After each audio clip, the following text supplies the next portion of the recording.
What's up, guys? Time for another game theory video, or actually answering a question. Remember, if you want me to start an ASMR channel, tell me. Leave a like, silly comment, share, sub. It helps the channel. Thank you. Anyway, so there's this question or idea that I got asked recently, and it's already an idea in video games or general, I guess, games that have a low skill ceiling or low skill floor versus games with a high skill ceiling, or games that are easy to get into, hard to master, whatever. And I think this question is actually potentially ambiguous. It's potentially not fair of a question, really. It's too generalized almost. And it's almost even potentially selfish. So let's talk about that, right? It kind of reminds me even, and I don't remember the exact quote because I already made a video on it. Recently, the Guilty Gear developers, they said something stupid in their interview. And they're like, one of the problems with Guilty Gear is that people couldn't have fun or get into the game unless they got good at it, which is complete bullshit.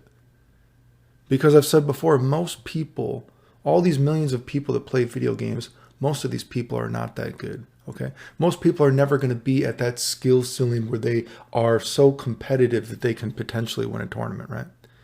But think about the first time you played a video game. Did you enjoy it even though you weren't good at it? 15 million, 16 million people bought Street Fighter 2, whatever it was. Do you think everyone, the first time they played Street Fighter 2, were they awesome at it? Could they do a Hadouken? Could they do a Shoryuken? All this kind of shit, right? No. But they still enjoyed the game, right? Look at a game like Street Fighter 5. There is that backlash or whatever it was. I think it was that the story mode wasn't out right when the game came out. Do you think all these people that cared about the story mode, do you think they cared about being super competitive in the game to the point that they could potentially win a tournament, to be at that skill ceiling, to be at the top of the long cat meme out of the stratosphere? You know what I mean? They're taking a peek at the lesbian seagull and the Sajam. No, they probably just wanted to play the game because even at a casual level, they had fun. What about the first time you played Guilty Gear? You know what I mean? Could you do all the FRCs? Could you do all the FDs? Like, think about just a game like Guilty Gear X.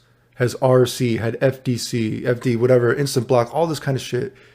At a surface level, maybe the game, at the floor of the scene, at a most basic level, maybe Guilty Gear does seem complicated more than other fighting game. But guess what? You probably still enjoyed Guilty Gear. All the millions of people that played these video games are probably not going to be good enough to win tournaments or even to be in the competitive narrative of the game. And you can still enjoy the game at that level, right? So this idea of a low skill ceiling, high skill floor, what are we talking about? Are we talking about just enjoying the game, having fun? Because you can still have fun even if you suck. I don't do speed runs for Mega Man games. I don't do speed runs for RPGs. I don't do speed runs for Sonic games. And I still enjoy the games. Now, inherently, of course, fighting games are competitive. So it stands to reason, if you want to keep getting better, and if you have a group of friends or whatever, maybe just a friend, maybe you only got one friend, I don't know, whatever it might be. If that person's going to keep getting better, then yes, you're going to have to get better along with them step by step. All right. So if you both start off at the floor, and he starts climbing to the ceiling of the top cat, whatever it is, right, out of the stratosphere, you're going to have to go along with him if you want to stay competitive with him. But this is getting into, the more competitive you get, it stands to reason that, yes, you're going to have to practice. So maybe you just don't want to practice, right? Which gets into a whole nother thing. And of course, some people are just naturally better at things, and that's just fucking life. You know what I mean? I wish I had a 9-inch dong. If I had a 9-inch ding dong, I would be jacking off. I don't care if it's just gay guys that want to see me ding-a-ling my jack off. Blow loads for everybody. You know what I mean? Unfortunately, my cross to bear was I have an average penis. That was my cross to bear. Or else I would be doing porno, right? And I would hope some girls watch it, but I feel like only guys want to see that shit. Well, I mean, some girls do. No, I shouldn't say that. I shouldn't say that. Girls do ask me to jack off for them. That's not true. But you know what I mean. I think you do. If you've ever talked to girls, you see some girls actually like that shit. But anyway. I'm going to tell a story. I'm going to give you an example, right? And of course, like I said, some people naturally have better things, but let's talk about, say, even recently with Accent Core, right? I recently played the game again, sort of. Or no, I did. Maybe I played the game again, right? I was telling this story.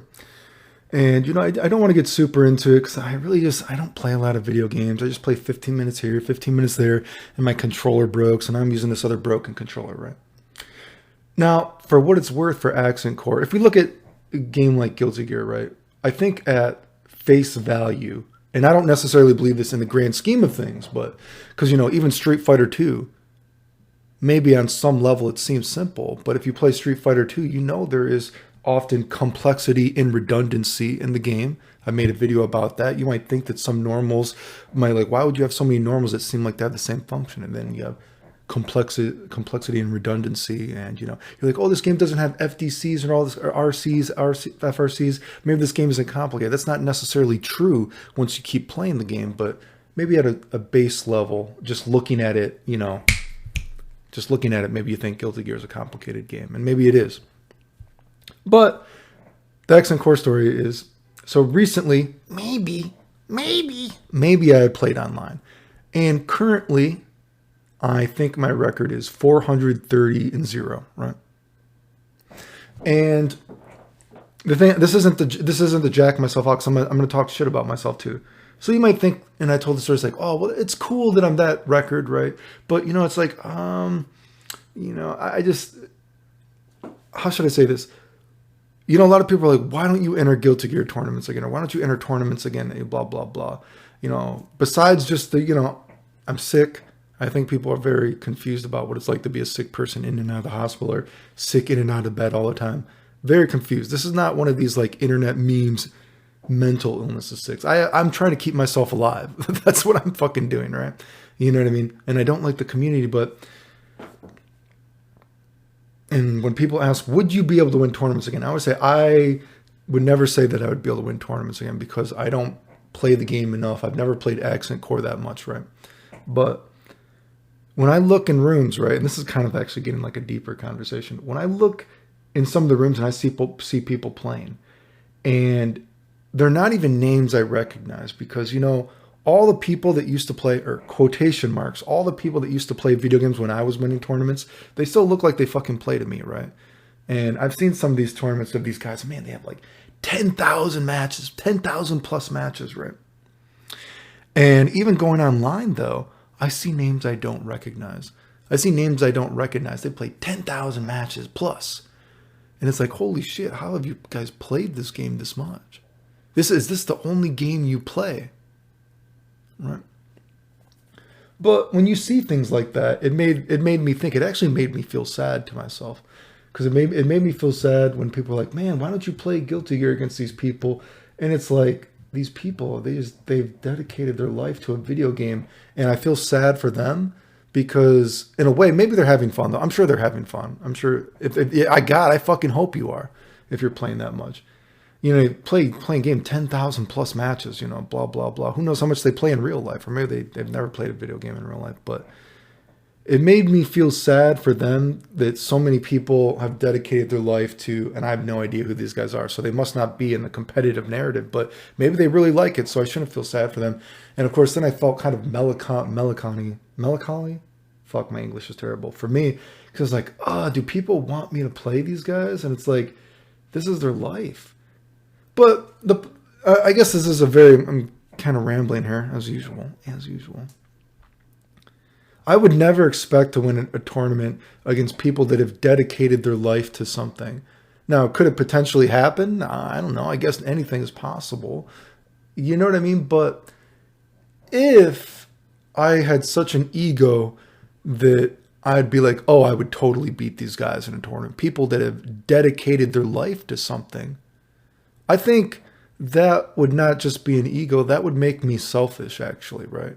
Wouldn't that make me selfish? And I know I've said before, man, I learned Karnov's Revenge in 2 weeks. And already people were saying, wait, it was 2 weeks. I was already competing against the best people in the world. And then like a few months later, people told me I was the best in the world. I learned that game just randomly playing a few minutes here and there.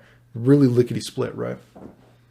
But At the same time, if I were just to say originally, I'm going to learn this game in 2 weeks and I'm going to be one of the best in the world, I think that would have been selfish, right? And I think if other people think like that, this low skill ceiling, high skill floor, whatever it is, I think it's potentially selfish to want to think that you are automatically the best person no matter what, that you should automatically be able to compete. You know what I mean? I don't think it's unreasonable to think if you want to get better at a video game, you should have to practice and play, right? And I know some people think that I play all the time. Obviously not true, because I've done all these crazy combo videos no one's else ever done, blah, blah, blah, blah. But the thing is, I'm able to do that because I had done the combo videos before. I had put in the time to learn some of the stuff, right? So even though I don't play now, some of the muscle memory is still there. But I wasn't doing it instantly. I know I put out that stupid thing, you know, people are saying like, oh, the cliff combo is the hardest thing in the game. Harder than the combo that we say is impossible. Don't watch Clayton's videos, he cheated. Well, I'm able to do that because my fingers actually, I taught myself how to do supposedly humanly impossible stuff at one time. So there's a little bit of muscle memory there, right? You know what I mean? But in terms of like a game like Guilty Gear, there's no matchup knowledge there whatsoever because I just don't play the game. And it would be selfish of me to assume that I should have a high skill ceiling of what is all the matchup knowledge in the game without playing it, because it's just not true. And I probably would have to practice to like get all that matchup knowledge, right? And if you say, well, how are you able to predict games then without playing them? Well, I've taught myself how to do that. I wasn't instantly be able to do that. It's not like when I looked at all these games, you know, year after year, I had never played a video game before and I told exactly how they were going to work. Everything, which is still incredible. It's ridiculous that I've been able to do that, right? But I was able to do that because I've actually played games before. It was not like I just started off at the bottom. I never played a video game, right? And then I'm automatically predicting things like no one else has ever done before. There was, you know, some thought process in there that I've had before. So anyway, this idea of the high skill ceiling or high skill or low skill floor, high skill ceiling, whatever, I think it's potentially selfish. I think it's, you know, not trying to, and again, fighting games are competitive, but, you know, games are also fun. And you have to realize that not everyone is supposed to be that level in the first place. And if you want to be that level, it's not unreasonable to think that you would have to practice at least a little bit, right? Anyway, the end.